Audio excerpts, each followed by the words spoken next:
8 নম্বর দেখো, 8 নম্বর হচ্ছে মান্নান মিয়া কিছু টাকা ধার করার পর 6 বছর পর দেখলেন দেখলেন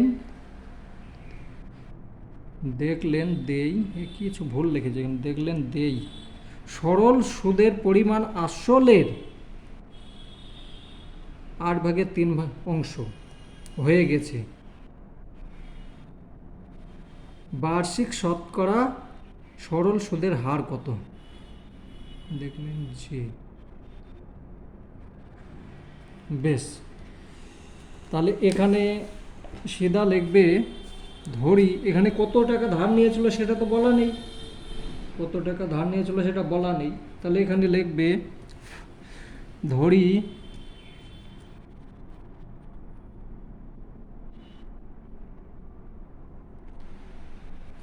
ধরি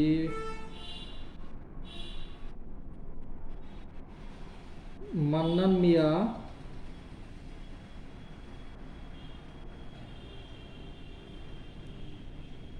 মান্নান মিয়া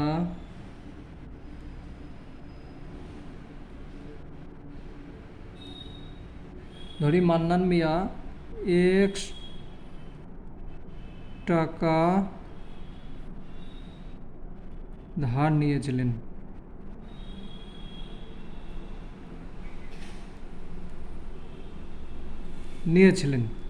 X টাকা ধার নিয়েছিলেন, সুদ হয়ে গিয়েছে এত অংশ, অতএব সুদ হয়, অতএব সুদ হয় x গুণ 3/8 সমান সমান এত টাকা। এইটাই সুদ হয়, আসলের এত অংশ বলেছে, তাহলে এত টাকা সুদ হলো। এবার ঐকিক নিয়মে চলে যাও, x টাকার 6 বছরে সুদ হয়,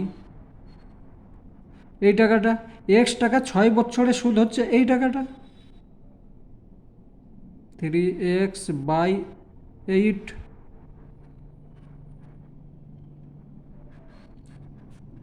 বেশ, 1 টাকার 1 বছরে সুদ হয় 3x/8 গুণ x চলে এলো নিচে, কম হচ্ছে, 6ও চলে এলো নিচে টাকা, তাহলে 100 টাকার মানে বার্ষিক সুদ বের করতে বলেছে, 100 টাকার 1 বছরের সুদ হয় 3x গুণ 100/8 গুণ x গুণ 6। এবার এটাকে তুমি কাটাকাটি করো, এক্সের সঙ্গে এক্সে কেটে দিলে, 3-এর সঙ্গে 6 কাটলে 2 হলো, এইটার সঙ্গে এটাকে 4 দিয়ে কাটো, 4 দিয়ে 4 দিয়ে কাটলে 2 হচ্ছে, আর এটাকে 4 দিয়ে কাটলে কত হচ্ছে, 25 হচ্ছে, 25, তাহলে থাকছে 25/4 এটা না 4/5। বেশ, এটা হলো। এটাকে তুমি যদি এটা সমান সমান লিখতে পারো, না ভুল হয়ে গেল কি, না ভুল হয়নি, এটাকে সমান সমান যদি করো এত টাকা হচ্ছে 100 টাকার 1 বছরের সুদ, এইটা সমান সমান আমি এইটাকে লিখতে পারি 4×6 = 24, চার ছয় 24 আর একে 25, এত পার্সেন্ট, তাই তো? বেশ, এত পার্সেন্ট হচ্ছে। অতএব এখানে লিখতে হবে বার্ষিক শতকরা সুদের হার কত। তাহলে এখানে লিখবে অতএব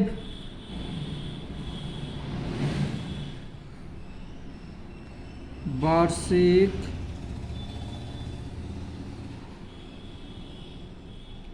সুদের হার 6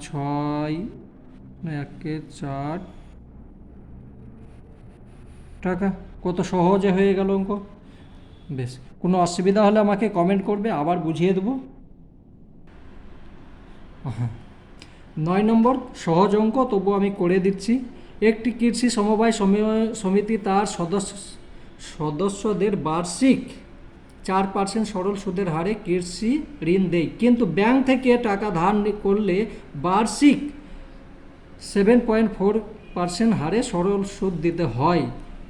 একজন কৃষক যদি ব্যাংক থেকে টাকা ধার নিয়ে সমবায় সমিতির সদস্য হয়ে সমিতি থেকে 5,000 টাকা কৃষি ঋণ নেই, তবে তার বছরে সুদ বাবদ কত টাকা বাঁচবে হিসাব করি। বেশ, মানে একটু করতে হবে, বড় হবে অঙ্কটা। দেখো, প্রথমে তোমাকে 5,000 টাকার সমিতি থেকে কত হচ্ছে সুদ দেখতে হবে, আর ব্যাংক থেকে কত হচ্ছে সুদ দেখতে হবে। এবার যেটা ব্যাংকের হবে সেখান থেকে সমিতির বিয়োগ করে দেবে, তাহলে হয়ে যাবে।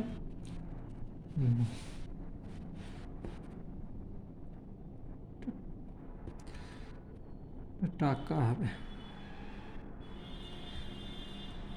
9 নম্বর।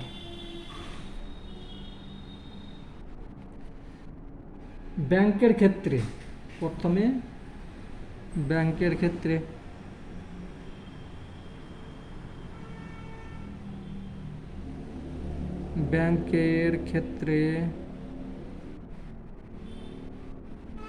100 টাকার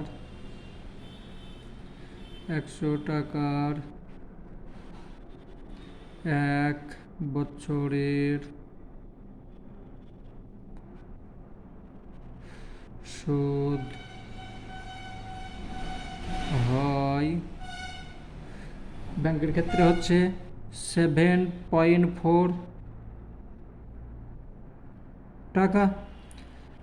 1 টাকার 1 বছরের সুদ হয় 7.4 বাই 100 টাকা।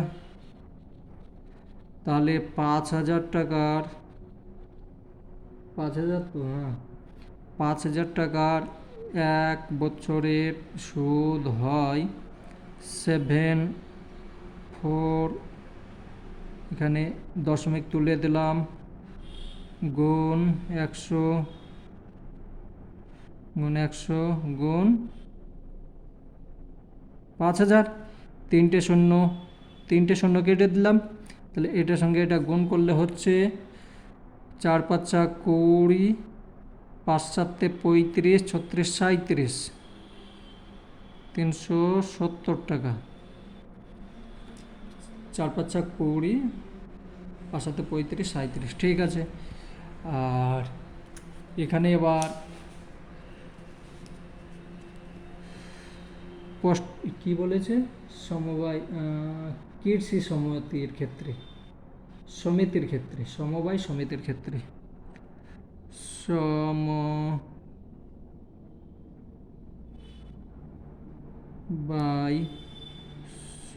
সমিতির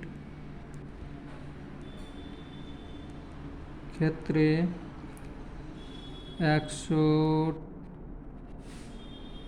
100 টাকার 1 বছরের সুদ হয় কত, 4 টাকা। কত ডিফারেন্ট দেখো, এখানে হচ্ছে 4 টাকা, এখানে হচ্ছে 60 টাকা 40, তাহলে 3 টাকা 40 ডিফারেন্ট। ব্যাংকের থেকে সমিতি অনেক ভালো। বেশ, এখানে 1 টাকার 1 বছরের সুদ হয় 4/100 টাকা। বেশ, 5,000 টাকার 1 বছরের সুদ হয়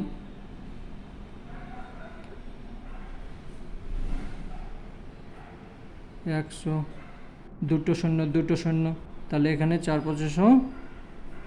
50, তাহলে 200 টাকা হলো। এখানে সুদ হচ্ছে সমিতির ক্ষেত্রে 200 টাকা, ব্যাংকের ক্ষেত্রে 370 টাকা। এখানে বলতে চাইছে তবে তার বছরের সুদ বাবদ কত টাকা বাঁচবে। অতএব তবে তার বছরের সুদ বাবদ কত, অতএব তার প্রতি বছর না, বছরে লিখবে, বছরে 370 মাইনাস 200 টাকা সমান 170 টাকা বাঁচবে।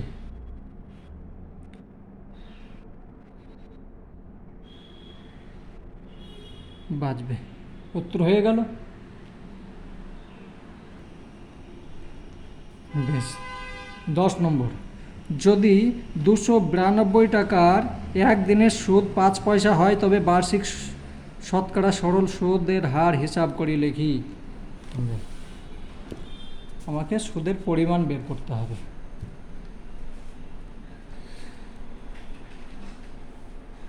দশ নম্বর,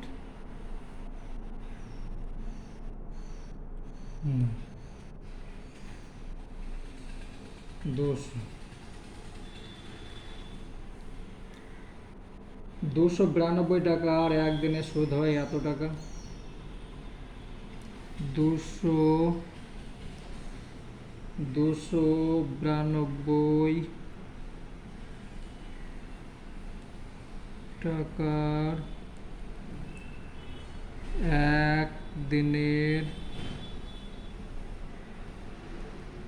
সুদ হয়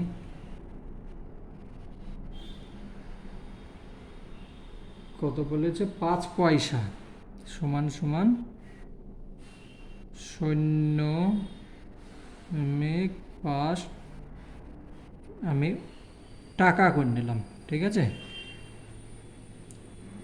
পয়সা ছিল আমি টাকা করে নিলাম, তার কারণে 1 টাকা সমান 100 পয়সা, তাহলে 5 পয়সা সমান হচ্ছে এইটা টাকা। 1 টাকার একদিনের সুদ হয় 5/100,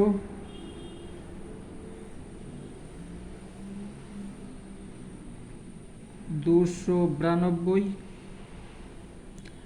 100 কেন হলো, এখানে দশমিক তুলে দিলাম, এইটা হলো এত টাকা।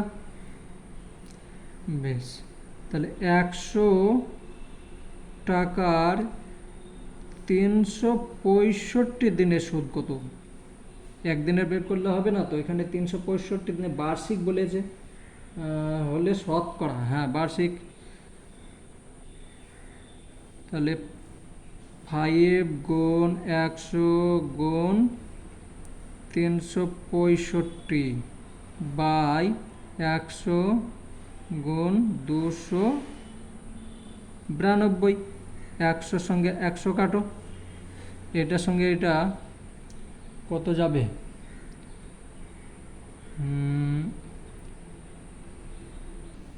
হ্যাঁ এটা কোনো কাটাকুটি যাচ্ছে না, তাহলে এটার সঙ্গে এটা গুণ করো।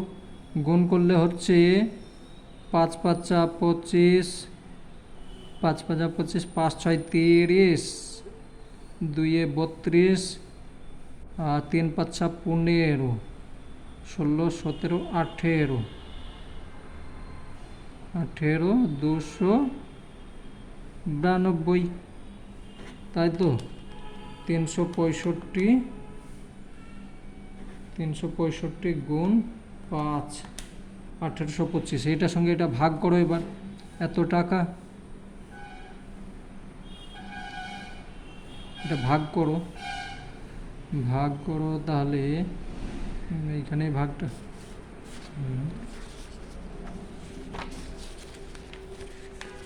বেশ 1825 ভাগ করে এটা হচ্ছে 292। তাহলে প্রথমে তুমি দাও 6 দিয়ে গেলে 6 দুগুণে 12,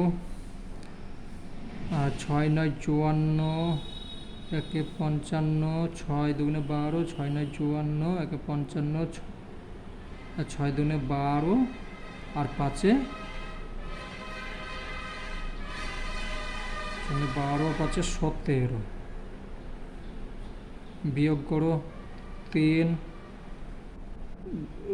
হচ্ছে এখানে 12 থেকে 5 বাজলে 7, হাতে রাখলে 73 হচ্ছে। তাহলে 73 যদি হয় তাহলে আমি দশমিক দিলাম, শূন্য নিলাম, তাহলে আমি 2 দিলাম, 2 দিয়ে 2 দুগুণে 4, 2 দুগুণে 4, 9 দুগুণে 18, আর 2 দুগুণে 4, 2 দুগুণে 4, 9 দুগুণে 18, 9 দুগুণে 18, আর 2 4 একে 5 হবে। বিয়োগ করো, তাহলে 6 13 দিকে 6 এখানে হয়ে গেল 8, 9, 4 আর 1, আবার শূন্য পেলাম নাকি কি হচ্ছে? হ্যাঁ ঠিক আছে। এবার আবার দশমিকের বদলে শূন্য পেলাম, তাহলে 5 দিয়ে করি। 5 দিয়ে এটাকে গুণ করলে 5 9 10 এর শূন্য, 9 2 5 9 45, আর 46, 5 9 10, আর 4 14, তাহলে 6 দশমিক এখানে সমান 6.25 টাকা। সেইটাই হলো। তাহলে এখানে লিখবে অতএব বার্ষিক সুদ 6 টাকা।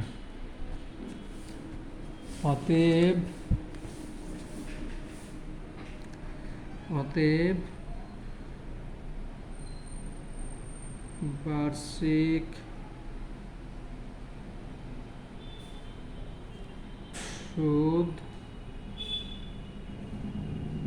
সুদের হার